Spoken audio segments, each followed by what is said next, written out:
여러분, 하나님에 대해서 얼마나 잘 알고 계십니까?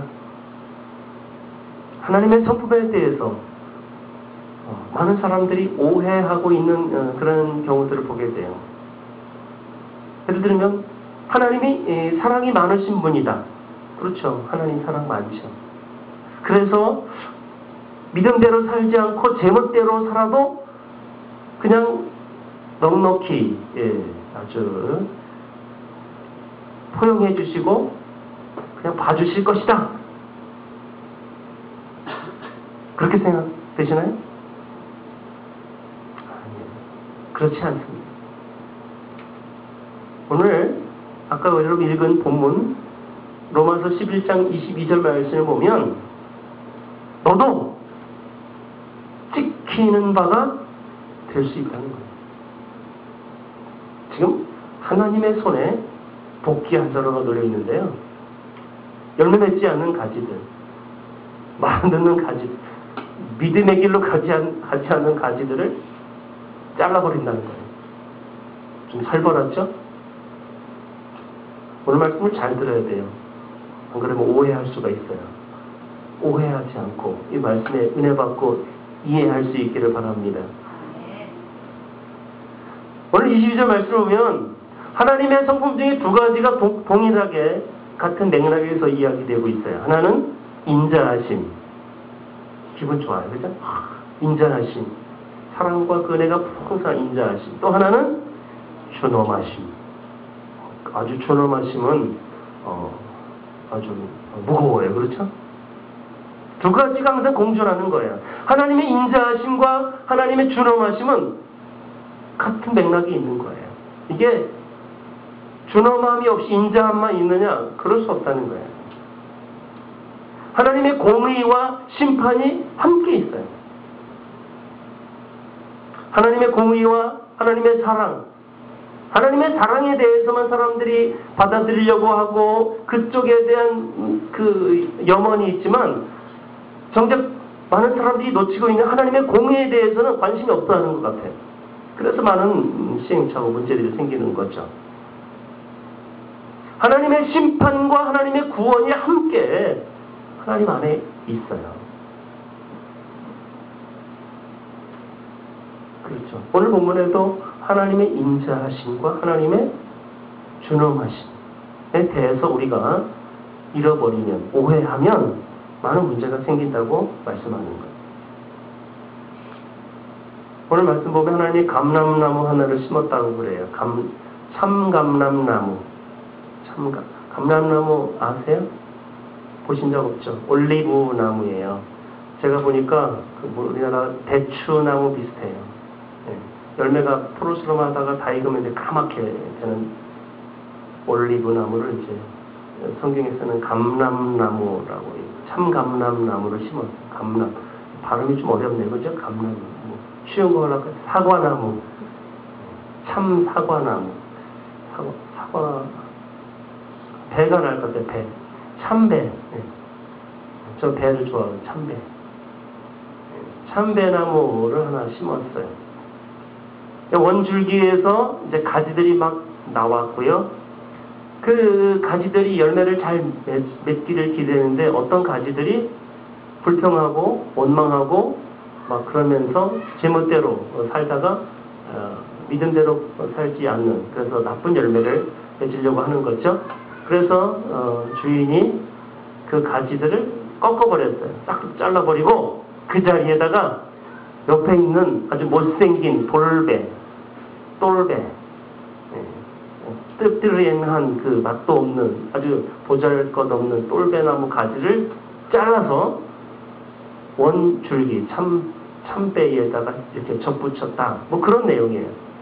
다시 감람나무로 돌아와서 돌감람나무의 가지를 잘라다가 아주 아름다운 참감람나무 그 원줄기에다가 접을 붙여서, 그래서 하나님께서 그 뿌리로부터 진액을 받아가지고 참감람나무에서 좋은 올리브를 생산하도록 그렇게 만드셨다라고 하는 것이 오늘 본문의 말씀입니다. 여러분, 여러분은 참감람나무에 있던 가지일까요? 아니면 돌감람나무에 있던 가지일까요? 참감람나무에 있었던 가지라고 생각하면 참 좋겠지만 사실은 우리가 돌감람나무에 있던 그 가지였어요.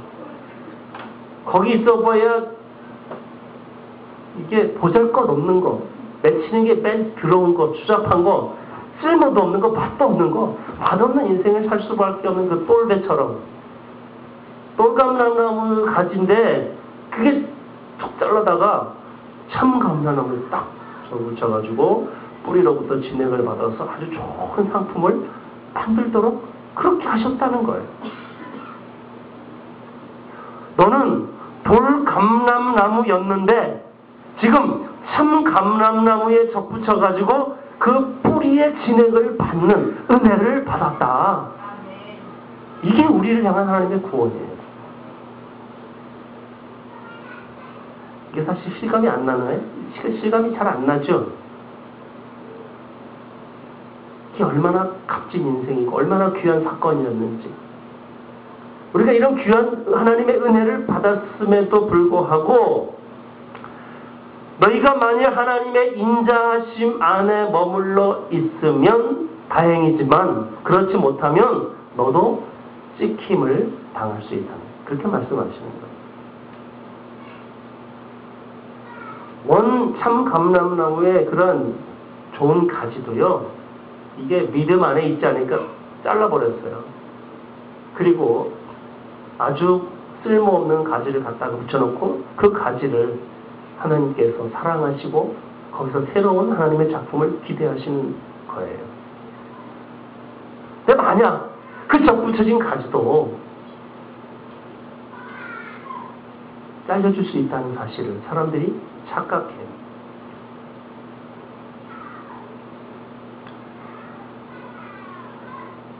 한번 하나님이 나를 불러주셔서 구원받았기 때문에 이제 나는 막 살아도 된다.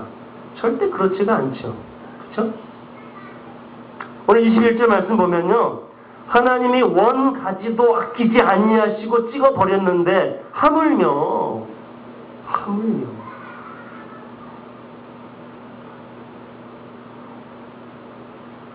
친아들도 하나님께서 매를 대시고 회초리 들고 막 야단하시는데 하물며 양자로 들어온 아들이 말을 안 듣고 지멋대로 살고 있다. 가만 두겠냐는 거죠. 하나님의 가차없는 도끼질이 있다는 거예요. 도끼질. 좀 살벌하죠? 정신 차리라고 말씀하는 도끼. 여기 도끼 하나를 딱 갖다 놓고 좀 이렇게 설교를 해야 아마 정신을 차릴 텐데 제가 오늘 이 교보제를 준비를 못한 거예요. 하나님의 도끼질의 기준이 뭘까요? 뉴스에 보니까 도끼를 그냥 사건이 있었어요. 살벌하더라고요. 인터넷 그 네이버에 보니까 어제 제가 보니까 도끼 가지고 휘두르는 그런 사건. 이 도끼질의 기준이 뭘까요? 뭐예요? 22절. 22절이 아니고 20절인데요. 20절 어디 갔을까요? 20절에 나갈 때 읽어볼까요? 시작. 옳도다. 그들은 믿지 아니함으로 꺾이고 너는 믿음으로 섰느니라. 높은 마음을 품지 말고 두려워. 믿음이에요. 믿음으로 사느냐 아니냐 이게 기준인 거예요.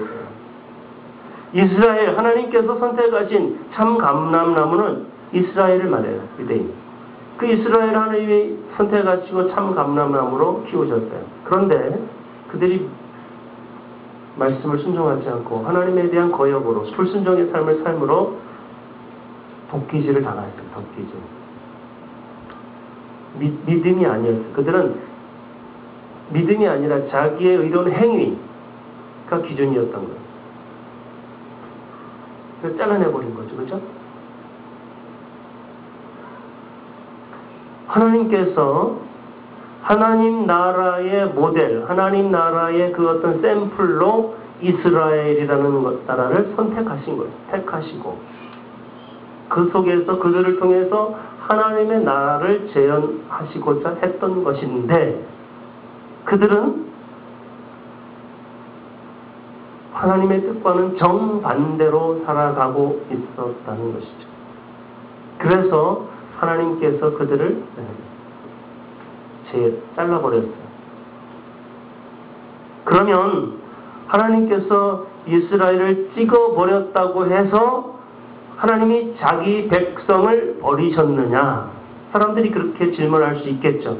오늘 성경도 그렇게 11장 1절에 보면 질문하고 있어요. 그렇죠? 하나님이 자기 백성을 버리셨느냐? 분명히 오늘 말씀 뭐라고 대답합니까? 그럴 수 없느니라. 천만의 말씀. 그건 아니다. 하나님이 말 안 듣는다고 회초리 들고 때리시지만 호적에서 파버리지 않는다는 거예요. 그럴 수 없느니라. 내가 혼내킨다. 하지만 절대 버리지는 않는다. 왜 혼내키는 줄 아세요? 우리가 자식을 혼내키죠. 그렇죠? 왜 혼내킵니까? 사랑하니까. 그렇죠? 그 자식 안 버릴래니까 혼내키는 거예요. 그죠? 만약에 그 자식 버리려고 생각한다. 그건 호적에서 팍버렸다. 내 인생에 넌 없다. 이제 너랑 나랑 끝이다. 이렇게 결별을 선언하면 더 이상 혼내키지 않아요. 그렇죠? 남이라고 생각하면 혼내키지 않는 거예요. 소용없는 거예요. 그렇죠? 그러니까 이제 끝났어. 혼내키지 않아요. 근데 아직 야단치고 혼내킨다는 것은 돌아오길 원하는 거예요. 고쳐지길 원하는 거예요. 그렇죠? 사랑한다는 증거.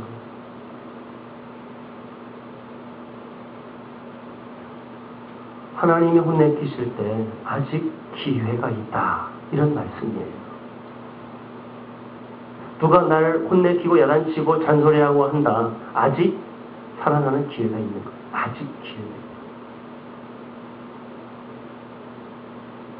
정말 자기가 봐도 자기 스스로 생각해도 잘못하고 있어요.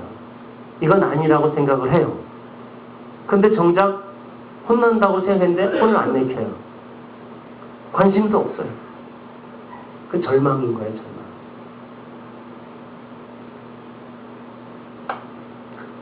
하나님께서 이스라엘을 향해서 이렇게 찍어버리고 도끼질하는 것처럼 살벌한 그런 하나님의 손대심이 있지만 오늘 말씀을 자세히 보면 2절에도 말씀하죠. 버리지 않았다. 내가 그들을 버린 게 아니다. 내가 일부 가지를 잘라내긴 했지만 완전히 싹 쓸어버린 건 아니다는 거예요. 하나님께서 왜 싹 쓸어버리지 않는, 싹쓸이하지 않는 이유가 무엇이냐면 회개와 부흥의 기회를 주시는 거예요. 오늘 엘리야를 생각하라는 거예요. 엘리야를 보십시오. 엘리야 때 많은 사람들이 바알을 숭배하며 우상을 섬기고 하나님 없이 그냥 제멋대로 살아가는 그 환경 속에서 유독 엘리야 한 사람만 하나님 편에서 그들과 싸웠어요. 바알의 선지자 아세라상 선지자 400명, 450명, 850명과 그들과 대항하면서 이건 아니라고. 하나님이 싫어하는 거라고. 엘리야 혼자서 그 세속에 물든 그 죄악의 세력과 싸웠어. 그래서 엘리야가 거의 이기는 줄 알았어요. 그죠? 근데 막강한 세력 이세벨이 등장해서 엘리야를 죽이러 와요. 엘리야가 겁을 먹고 도망갑니다. 하나님께 마지막 하소연을 하고 죽기로 작정합니다. 로뎀 나무 아래에서, 그 동굴 속에서. 하나님, 나는 혼자인데 나를 죽이러 오는 세력들은 수천만이에요. 하나님, 저들의 손에 죽느니 차라리 하나님이 날 그냥 죽여주세요. 뭐 이런 기도를 하고 있는 상황인 거죠. 나 혼자서 이 많은 사람들을 어떻게 감당합니까?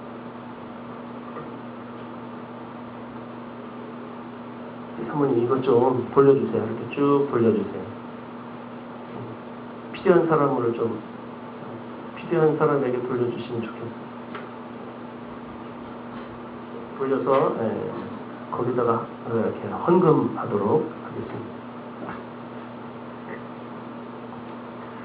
하나님, 이 많은 사람들을 내가 어떻게 대할 수 있겠습니까?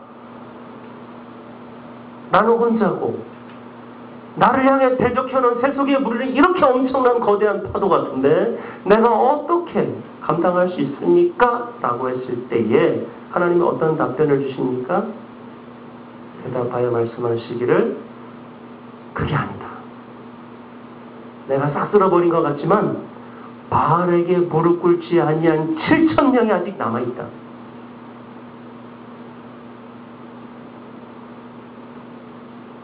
누구를 통해서?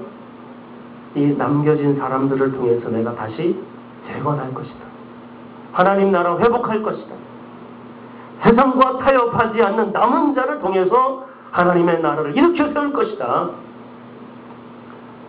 이 세대를 고치시기 위해서 엘리야 같은 사람을 7,000명이나 남겨두셨다고 말씀하는 거예요.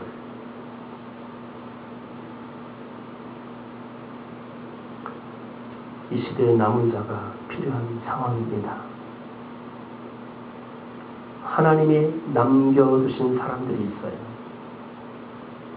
엘리야 때에 바알 문화가 풍부했던 그런 세상 풍조, 우상숭배, 음란과 거짓과 여러 가지 그런 불의가 악의가 가득한 그 세상 속에서도 하나님께서 남겨두신 사람들이 있었고 그 엘리야를 비롯해서 7,000명이나 되는 그런 사람들이 세상과 타협하지 않고 믿음을 지켜나갔던 그 남겨두신 사람들, 오늘 이 시대에도 분명히 그런 사람이 있는 줄로 믿습니다. 아무도 없는 것 같지, 나 혼자인 것 같지만 아니에요. 남겨두신 사람이 있어요. 하나님이 이스라엘 가운데에도 그런 그루터기 씨가 남겨두셨어요. 죄악의 이 땅 가운데에서도 하나님께서 그러한 남겨두신 사람들을 통해서 다시 한번 일으켜 세우기를 원하시는 것입니다. 지금도 하나님이 남겨두신 남은 자가 있다. 누구일까? 도대체 하나님이 이 시대에 남겨두신 사람이 누구인가? 주님이 따로 구별하시고 주님이 따로 선택하셔서 남겨두신 자, 바알에게 무릎 꿇지 아니하고 믿음을 지키며 살아갔던 그 신앙의 선조들처럼 오늘 시대에도 이 어둠의 세력과 굴복하지 않고 믿음으로 달려가며 맞서 싸울 하나님의 남겨두신 그런 사람 누구일까? 주님이 왜 오늘 저와 여러분을 남겨두셨습니까? 하나님이 남겨두신 이 시대를 다시 한번 하나님의 나라로 만들고자 남겨두신 사람이 누구냐는 거예요. 누구예요? 누굴 남겨뒀어요? 저쪽에서 째요 그러네. 얘를 남겨뒀어요?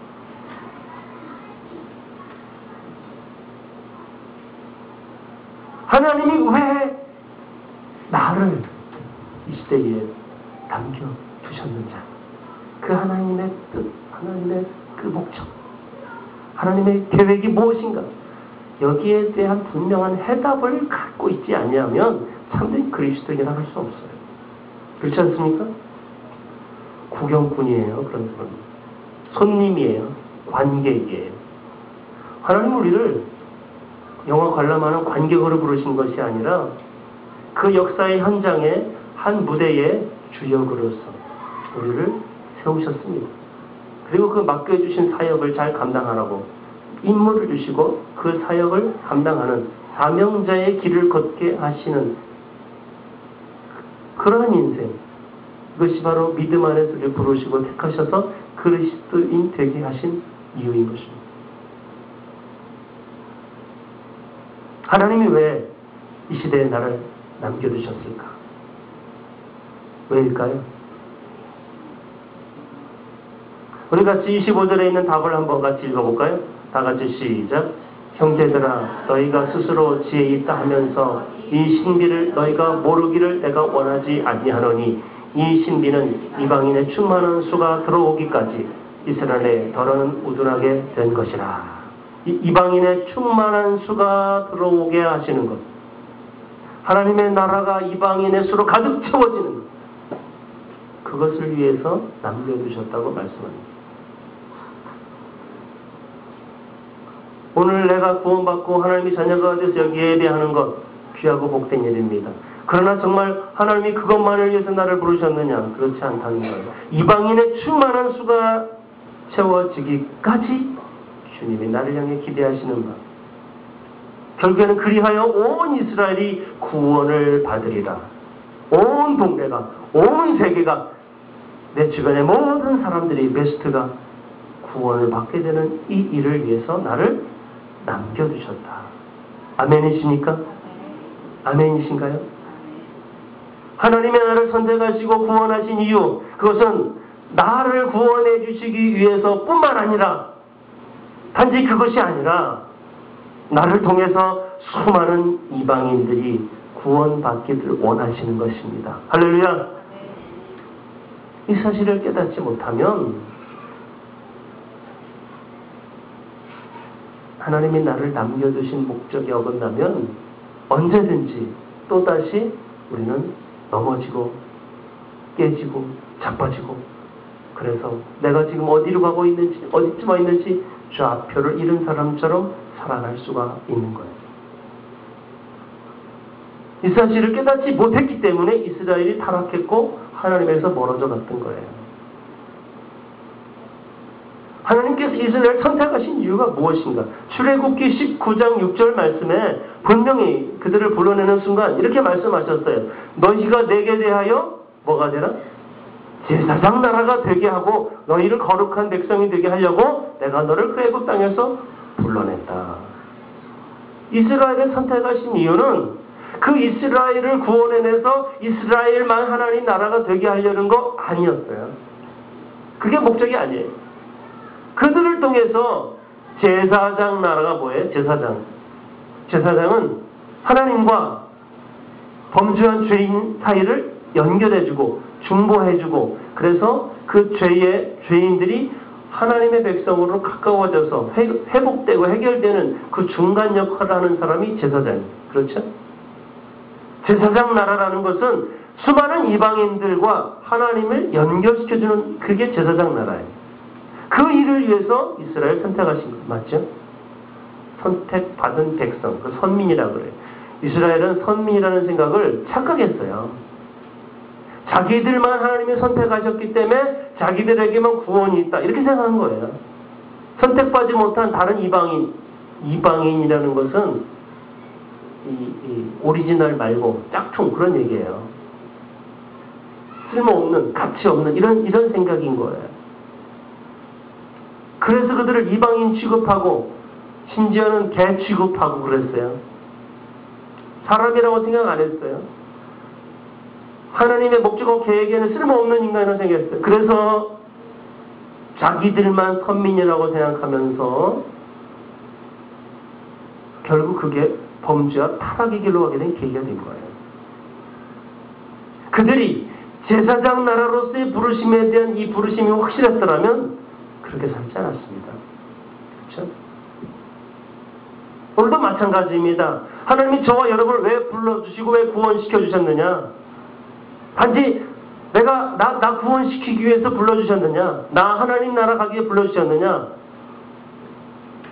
거기에 머물러 있다면 똑같이 유대인들처럼 그런 동일한 오류에 빠져들어갈 수밖에 없는 거예요.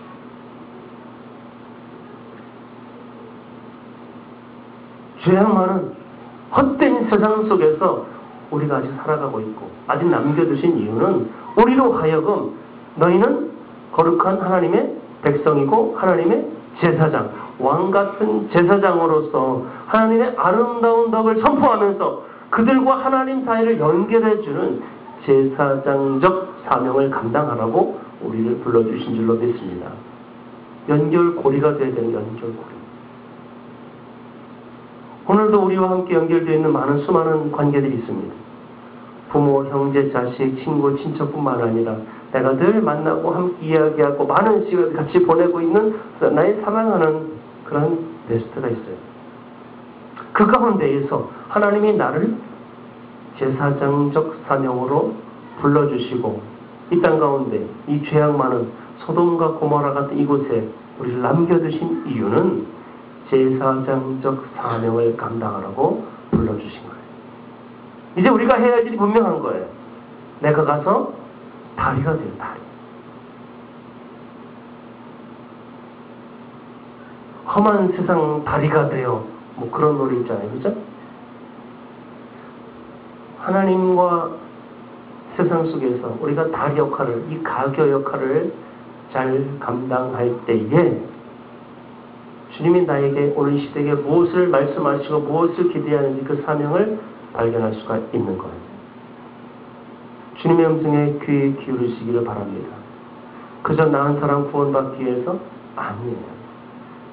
내가 또 다른 사람들을 주님께로 연결시켜야 할 가교적 사명이 오늘 나에게 분명히 있기 때문에 아직 딱 쓸어버리지 않고 남겨두신 줄로 믿습니다. 오늘 26절 말씀 보면 시온으로부터 오는 구원자 누굴까요? 즉 예수 그리스도께서 야곱의 경건하지 않은 것들을 돌이키시겠다고 말씀하고 있어요. 모든 불경건한 것들을 정결케 돌이키겠다, 바꾸겠다. 그것이 주님이 우리를 향한 기대예요. 그렇습니다. 여전히 경건하지 않은 것들이 많이 있어요. 주님은 예수 그리스도께서는 우리를 그런 가운데서도 돌이키기를 원하시는 거예요. 돌이켜야 할 줄 믿습니다.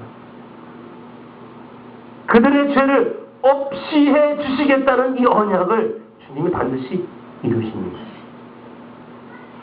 죄를 없이 해 주시는 것, 이것이 주님의 사명이에요. 우리가 나아갈 방향은 죄랑 친해지면 안 되는 거예요. 그렇죠? 죄는 멀리 해야 돼요. 피해지기까지 싸워야 돼요. 죄, 경계해야 되는 거예요. 내 삶의 방향이 죄랑 자꾸 붙어지려고 그러면 안 되는 거예요. 인식하고 깨닫는 자리가 돼야 하는 것입니다. 내가 누구인가? 자신에 대한 분명한 정체성, 자신의 색깔을 분명히 하고 자기를 찾아야 돼요. 우리는 이제는 원수된 자가 아니라 사랑을 입은 자가 되었습니다. 할렐루야? 그래요. 전에는 원수된 자였어요. 전에는 미움받는 자였어요. 그러나 이제는 사랑을 입은 자가 되었단 말이죠. 하나님이 나를 그렇게 불러주셨고 그렇게 나를 이 시간에 세워주셨고 그렇게 나를 이곳에 아직까지 남겨두신 그 분명한 목적이 있다는데 우리가 그것을 깨닫지 못하고 그저 세월 따라 흘러가는 죽은 물고기처럼 그렇게 살아서는 안 되는 거예요. 우리에게 분명한 사명이 있습니다. 우리는 분명한 삶의 목표가 있습니다. 우리의 마음은 뜨겁게 불타오르고 우리의 눈동자는 주님을 향해서도 분명히 목표대를 가지고 나아가야 할 줄 믿습니다. 살아있는 삶의 표정은 다른 거예요. 생기 있어야 돼요. 믿음의 행로로 나아가야 되는 것입니다. 하나님이 나를 부르시고 하나님 나를 선택하신 분명한 이유와 목적을 깨닫는다면 우리는 이렇게 살아서는 안 되는 거예요. 어떻게 살아야 됩니까? 말씀 안에서 내 인생의 가치를 발견하면서 세상은 넓고 할 일은 그래요. 할 일이 보여야 되는 거예요. 뭘 하고 싶으세요? 몰라요. 뭘 이루고 싶으세요? 글쎄요. 꿈이 뭐예요? 모르겠어요. 도대체 무슨 인생, 어떤 인생을 살고 싶어요? 관심 없어요. 이렇게 살아서는 안 되는 거예요.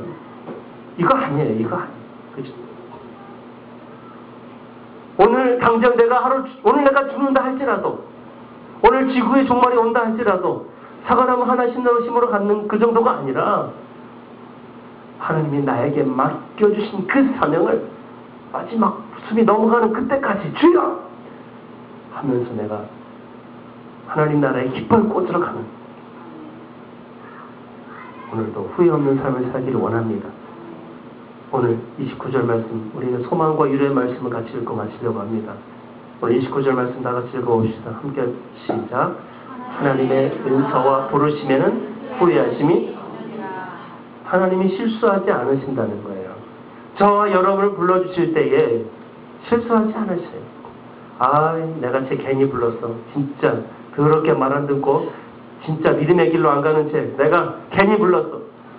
그렇지 않다는 거예요. 하나님은 반드시 우리로 하여금 믿음의 승리자로서 이끌어 가시는 줄로 믿습니다. 후회하심이 없다. 이것은 하나님이 원하시는 목표대로 우리를 이끌어 가신다는 거예요. 나를 주님이 거룩한 하나님의 백성으로 제사장 나라로 주님이 나를 삼아주시고 만들어 가시는 줄로 믿습니다. 하나님의 승리가 있어요. 하나님의 열심이 있어요. 하나님이 하고자 하신다면 반드시 이루십니다.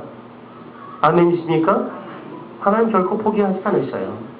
단 우리 거기에 순종하고 순복할 때에 그 인생은 지름길로 가지만 염소고지, 제가 어릴 때 염소를 키워본 적이 있어요. 그거 고삐 잡고 끌어오는데 뒷발로 버티면요 하루 종일 걸립니다. 하루 종일. 인생도 마찬가지예요. 그렇게 살아서는 안 돼요. 아무리 버텨도 집에 가게 돼 있어요. 그죠?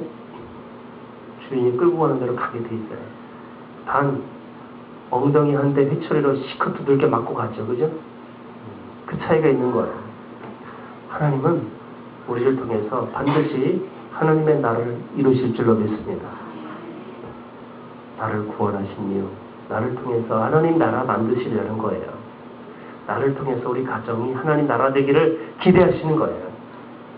나를 통해서 내가 속해 있는 공동체가, 직장이, 우리 지역사회가 하나님의 나라가 되기 원하시는 거예요.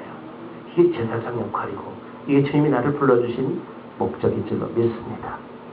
오늘 이번 주가 또 목적 있는 삶, 하나님의 목표를 이루어가는 사명 있는 삶을 살기를 축복합니다.